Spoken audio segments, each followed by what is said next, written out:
Everyone. इस video में हम पढ़ने वाले हैं पावर विद्युत सेक्टर के बारे में। ठीक है, इस ब्लॉक में सेकंड पेपर में हम इकोनॉमी ऑफ राजस्थान की अर्थव्यवस्था पढ़ रहे हैं, जिसमें कई यहाँ की मुख्य बातें जो कि इंफ्रास्ट्रक्चर, इसके आधार ढांचे से रिलेटेड है, यहाँ की सोशो इकोनॉमिक प्रॉब्लम से रिलेटेड है, उनके आंकड़े पढ़ रहे हैं, उनकी स्थिति समझ रहे हैं और सरकार द्वारा की गई कई सारी योजनाएं या फिर जो प्रबंध हैं उनके लिए वो हम पढ़ रहे हैं। ठीक है, तो इसमें देखते हैं अब अपन पावर सेक्टर के बारे में। तो देखिए यहाँ पे बता रखा है कि राजस्थान में जो पावर है या फिर विद्युत सेक्टर है या फिर ऊर्जा हम बोल सकते हैं, प्राप्त करने में अपना प्राइवेट और पब्लिक दोनों ही तरह के निवेश हैं।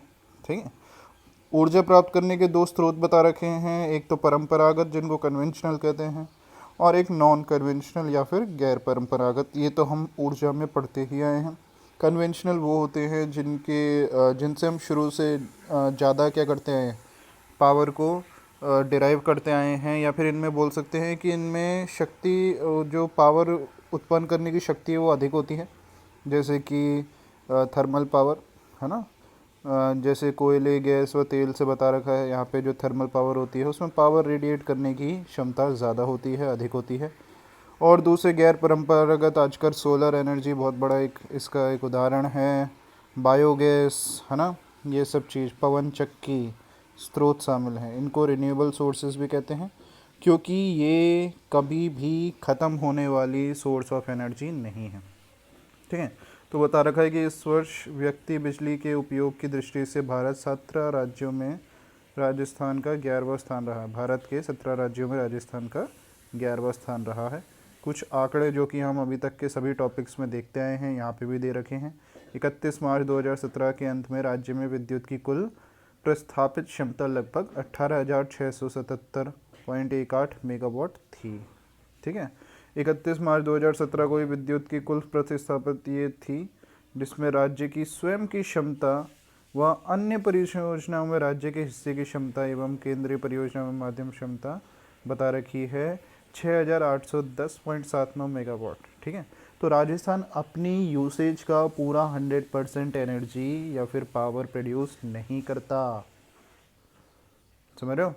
तो देखो आपने बता रखा है राज्य के अपने हिस्से की क्षमता प्रदान करने वाली योजनाएं कौन कौन सी हैं। भाखड़ा नंगल, व्यास इकाई, चंबल प्रोजेक्ट, सतपुड़ा थर्मल। ठीक है, ये इसमें से कुछ अपन ने पिछली वीडियो में भी देखे थे। अन्य परियोजना में बता रखे हैं Singrauli super thermal power project, ये 2050 मेगावाट है तथा इसमें 15% हिस्सा आवंटित है। ठीक है, नेशनल थर्मल पावर निगम पावर कॉरपोरेशन को। पेक रिहन सुपर थर्मल पावर प्रोजेक्ट है उत्तर प्रदेश का, जिसका अंश 9.5% है। ठीक है, इसके अलावा अंता गैस पावर स्टेशन, ठीक है, इसका 413 मेगावाट है, इसमें राजस्थान का आवंटित हिस्सा 19.8% है। एक है ओरिया गैस केंद्र उत्तर प्रदेश 9.2%। तो इसमें अलग अलग जगहों का हमारे पावर उसमें कुल प्रतिशत बता रखा है। नरेरा परमाणु ऊर्जा योजना 9.6%। राजस्थान अणु शक्ति प्रोजेक्ट, ठीक है, इसका 470 मेगावाट है। ठीक है, इसके अलावा राज्य की स्वयं के स्वामित्व की क्षमता प्रदान करने वाली परियोजनाएं बता रखी हैं आपको। पहला बता रखा है कोटा थर्मल पावर स्टेशन। ठीक है, इसमें फर्स्ट फेज़ में 220 मेगावाट तक चालू हुई थी 1983 तक। सेकंड फेज़ में 210 मेगावाट 1988 में। ठीक है, चरण 2 द्वितीय में ही 210 मेगावाट, ठीक है, 1989 में, और चरण 3 में 210 मेगावाट 1994 में। 7वीं इकाई का शिलान्यास 5 दिसंबर 2006 को हुआ। ठीक है, इसकी क्षमता अब 1240 मेगावाट हो गई है। फिर देखो यहाँ पे बता रखा है राजस्थान एनर्जी डेवलपमेंट एजेंसी के बारे में, जिसका शुरुआत 1985 में हुई थी। इसका कार्य गैर परंपरागत ऊर्जा के स्रोतों का विकास करना था, non conventional source of energy. ठीक है ना, और बाद में इसका क्या हो गया, 2002 में अपनी जो स्थापित कंपनी है उसके साथ विलय हो गया, है ना, डिफरेंट हो गए। इसमें बता रखा है कि इनकी प्रगति का संक्षिप्त परिचय नीचे अलग अलग क्या है।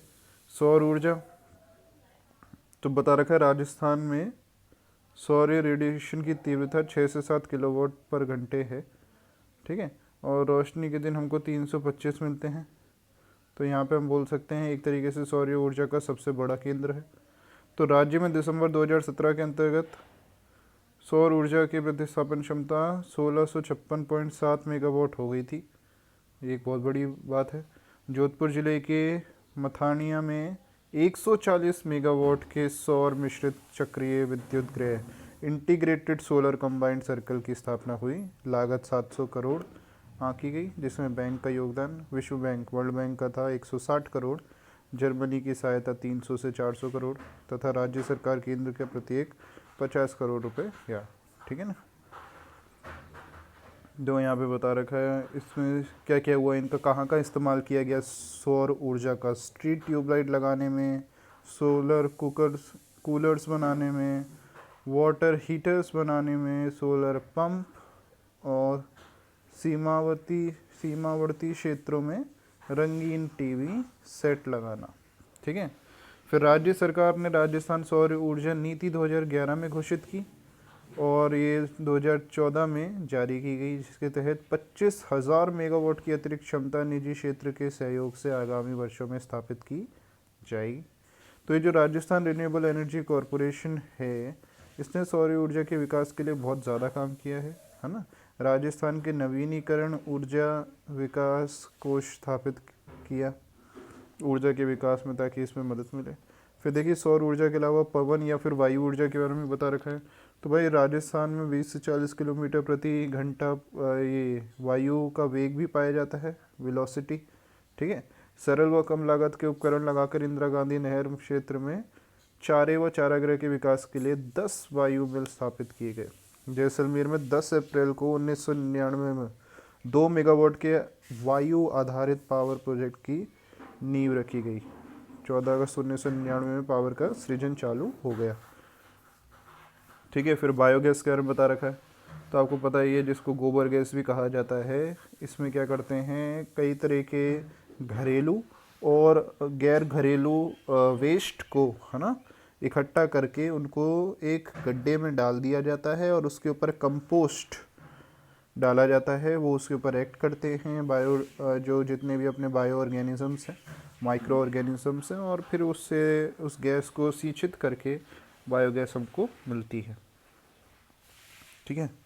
तो देखो राज्य प्रोजेक्ट में बता रखा है यहाँ पे जो नॉन कन्वेंशनल स्रोत हैं उनका कितना मेगावाट का कंट्रीब्यूशन है। वायु ऊर्जा का है 4123, बायोगैस का 101, सौर ऊर्जा 1193, थर्मल ऊर्जा 3636 और केंद्रीय प्रोजेक्ट में आवंटन 2811, ठीक है।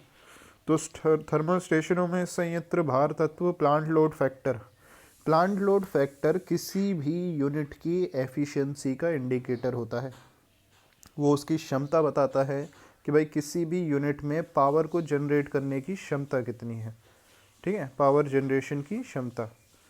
तो 2002 या 3 में राजस्थान के लिए 88% रहा, जबकि समस्त भारत के लिए औसत 67.3% है। अब आप समझेंगे कि इसका मतलब क्या है। देखिए आपके पास जितना इनपुट आ रहा है उससे आप कितना आउटपुट जनरेट कर पा रहे हो, इनपुट से कितना आउटपुट जनरेट कर पा रहे हो, और एनर्जी के सोर्सेज में कितना वेस्टेज आ रहा है, एनर्जी कितनी वेस्ट हो रही है, जनरेट नहीं हो पा रही, ये प्लांट लोड फैक्टर से पता चलता है, ठीक है। तो राजस्थान के अकेले में 88%, जो कि पूरे इंडिया के एवरेज से ऊंचा है, ये एक अच्छी बात है। फिर ट्रांसमिशन एंड डिस्ट्रीब्यूशन लॉसेस के बारे में बता रखा है। देखिए जब एक बार जनरेशन हो गई एनर्जी की किसी भी प्लांट में, यूनिट में, वहाँ से लेके वो ग्रिड नेटवर्क से होता हुआ लोगों तक या फिर लोगों के घर या फैक्ट्रीज तक पहुँचता है। इसके बीच में यहाँ से जितनी एनर्जी क्या हुई है, रिलीज़ हुई है, और लोगों ने जितनी एनर्जी यूज़ करी है, उसके बीच का डिफरेंस कहलाता है T&D लॉस या फिर ट्रांसमिशन डिस्ट्रीब्यूशन लॉसेस, ठीक है। इसका मतलब ये है कि भाई क्या हुआ है, एनर्जी बीच में ही क्या हुई है। अगर भाई उनके मीटर में उनकी रीडिंग नहीं आई या फिर उन लोगों ने उतनी कंजप्शन करी नहीं, लेकिन यहाँ प्लांट से रिलीज़ हो गई, तो इसका मतलब क्या है कि डिस्ट्रीब्यूशन और ट्रांसमिशन बीच में जो हुआ है उसमें ही क्या है, लॉसेस हो रहे हैं। उसका कारण आपका सप्लाई पुअर हो सकता है, ग्रिड नेटवर्क में दिक्कत हो सकती है, मेंटेनेंस हो सकती है, और कई सारे ह्यूमन कारण भी हो सकते हैं। तो यहाँ पे 25% आका गया था 2014-15 में, ठीक है, जिसके पूर्व ये 14.7 था।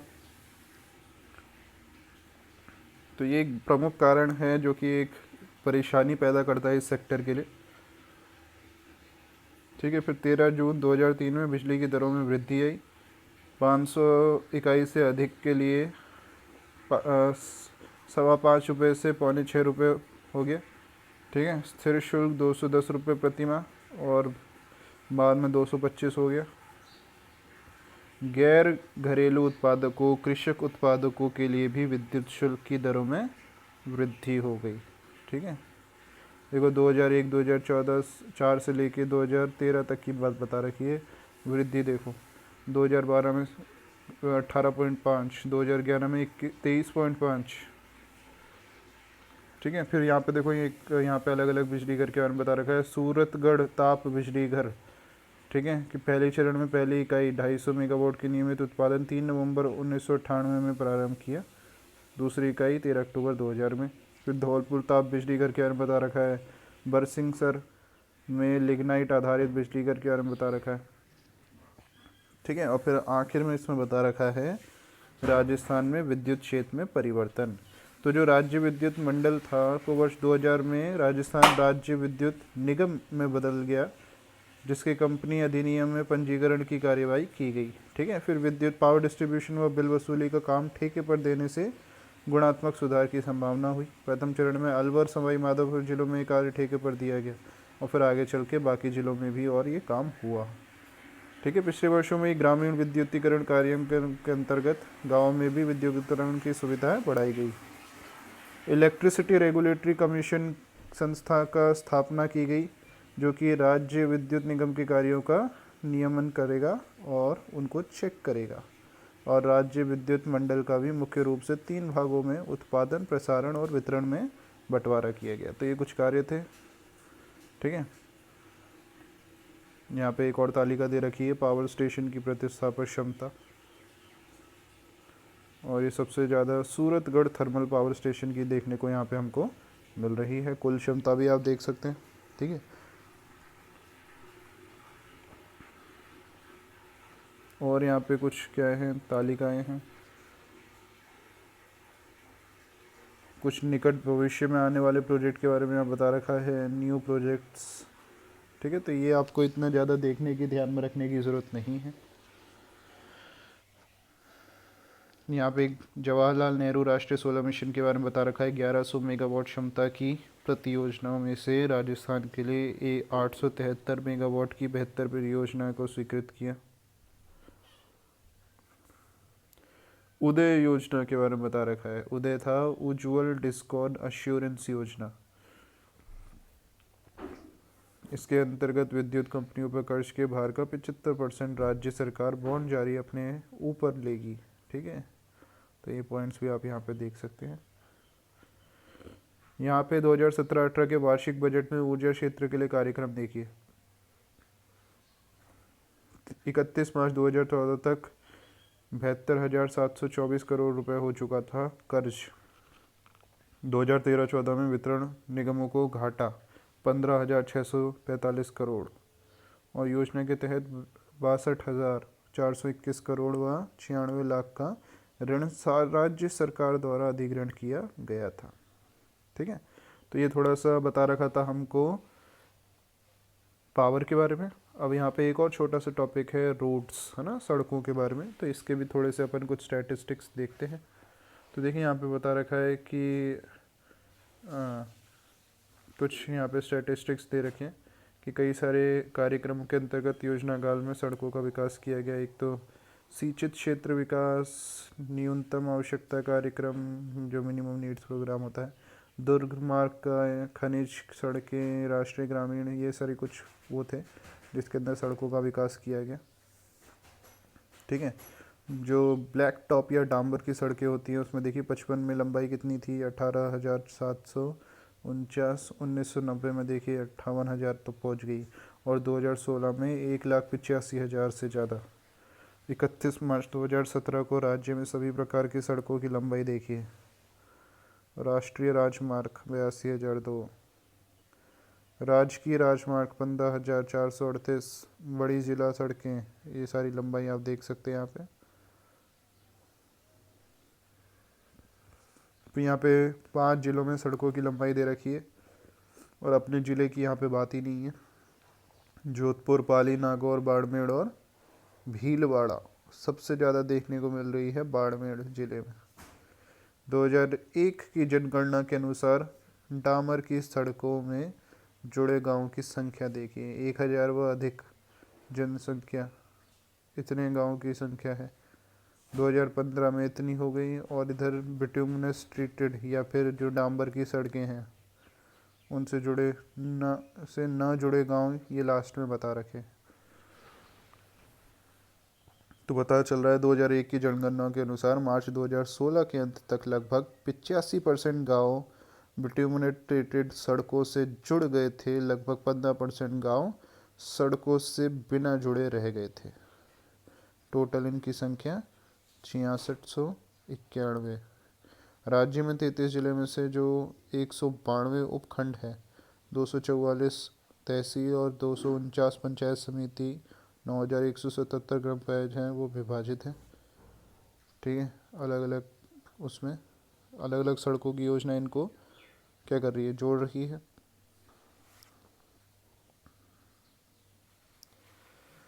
तो यहाँ पे देखिए सड़क विकास नीति 1994 के बारे में बता रखा है। यहाँ पे नई पंचवर्षीय योजना में सड़क विकास पर 3,000 करोड़ का निवेश किया गया। इसके विभिन्न कार्यक्रम में तालमेल बैठाया गया। ठीक है, तो जो राजस्थान राज्य पुल व निर्माण निगम इस कार्य के लिए इनसे कर्ज लेगा और काम करेगा। और इसके अलावा बता रखा है सड़क विकास के लिए निजी साझेदारी, जो कि BOT scheme, build operate and transfer, मतलब प्राइवेट सेक्टर पहले बनाएगा, उसको ऑपरेट करेगा और जब वो एक संचालित रूप में आ जाएगी तो वो पब्लिक सेक्टर को ट्रांसफ़र कर देगा। इसमें और भी फाइनेंस की स्कीम है, build operate maintain and transfer, जहाँ पे मेंटेनेंस का काम भी प्राइवेट सेक्टर के पास रहता है। ठीक है, तो ये आजकल पब्लिक प्राइवेट पार्टनरशिप की स्कीम्स है। फिर सड़क विकास के लिए नई नीति जो है, सड़कों के रख रखाव या मेंटेनेंस पर भी पर्याप्त दिया जाएगा। तो ये एक विकास के लिए एक बड़ा एक अहम कार्यक्रम माना गया। 2017 के अंत तक 43,264 गाँव का सड़कों से जोड़ दिया गया, जो कि 100% है।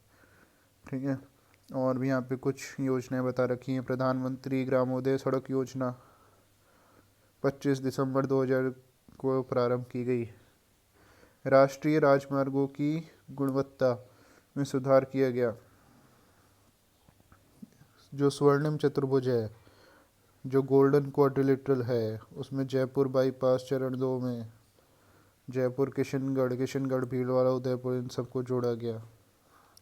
नाबार्ड की वित्तीय सहायता से सड़क अपग्रेडेशन प्रोजेक्ट 2002 में प्रारंभ किया गया। ठीक है, निजी क्षेत्र का भी यहाँ पे सपोर्ट रहने से फ़ायदा हुआ। यहाँ पे एक बता रखा है road infrastructure development company of Rajasthan, RIDCOR, जो कि बड़ी ही प्रसिद्ध हो चुकी है आज की डेट में। ये सड़क विकास के लिए संस्थागत सुधार साधन जुटाकर सड़क विकास में योगदान दे रही है। इसके अलावा RSRTC तो है ही, राजस्थान राज्य सड़क परिवहन निगम।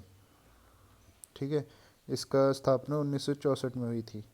31 मार्च 2013 के अंत तक इसके इकट्ठे घाटों की राशि 1650 करोड़ आकी गई। रोडवेज के किराए तथा निजी बसों की किराए से ज़्यादा अंतर होने से लोगों का सरकारी बसों से मुंह मोड़ लिया है। तो ये कुछ बातें बता रखी हैं। ठीक है, और भी कुछ कारण बता रखे हैं, यहाँ के समाधान, कुछ सुझाव बता रखे हैं।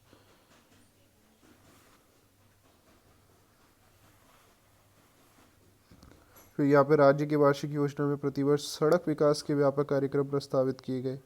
देखो कौन कौन से। 14 जुलाई 2014 को परिवर्तित बजट में जो क्या हुआ, Rajasthan state bus port services corporation का गठन हुआ, 360 करोड़ रुपए की इक्विटी का प्रावधान यहाँ किया गया। और 2015-16 के बजट में 10,000 किलोमीटर से अधिक विभिन्न श्रेणियों की सड़कों का निर्माण कार्य व नवीनीकरण किया गया। 17-18 के बजट में सड़क विकास के कार्यक्रम में जो पिछले 3 वर्षों में 20,822 करोड़ का व्यय करने का था, उसके ऊपर काम किया गया और 6657.3 करोड़ का व्यय प्रावधान किया गया। 18-19 के बजट की सड़क विकास की योजना के बारे में बता रखा है कि भाई पिछले 4 वर्षों में जो 49,000 किलोमीटर सड़कों के निर्माण अपग्रेडेशन की बात थी, उसके ऊपर काम किया जाएगा, पूरा किया जाएगा। ग्रामीण गौरव पथ मिसिंग लिंक सड़कों को जोड़ने पर 766 करोड़ खर्च किया जाएगा। 200 विधानसभा क्षेत्रों में 15 किलोमीटर प्रति विधानसभा क्षेत्र में नई सड़कें बनाई जाएंगी। ठीक है।